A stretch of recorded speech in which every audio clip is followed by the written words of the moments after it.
20 ans, c'est le temps que devrait prendre le démantèlement de la centrale nucléaire de Fessenheim.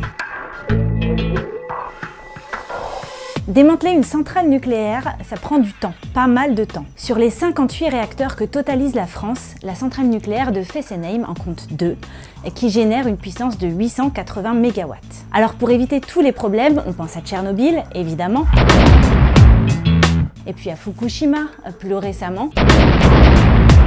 Les 2 réacteurs seront arrêtés à quelques mois d'intervalle. Le premier réacteur s'arrêtera le 22 février, quant au second, il s'arrêtera le 30 juin. Ce réacteur est conçu selon un modèle américain. Il a été choisi par EDF pour son programme nucléaire, en remplacement des réacteurs de la filière française abandonnés.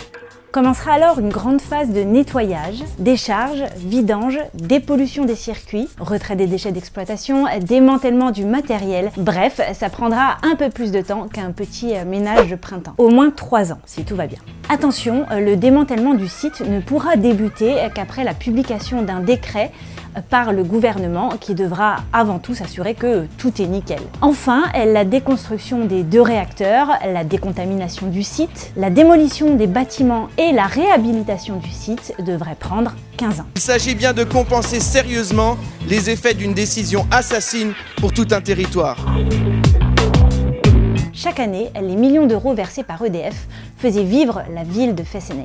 Désormais, la petite commune de 2500 habitants devra donc faire 100. Autre source de développement économique important, la centrale générait près de 2000 emplois. Dans 5 ans, ils ne seront plus que 90. Des départs qui pourraient coûter jusqu'à 5 millions d'euros de perte de revenus au commerce de proximité. La fermeture de Fessenheim incarne l'écologie de responsabilité portée par le président de la République, le gouvernement et la majorité depuis 2017.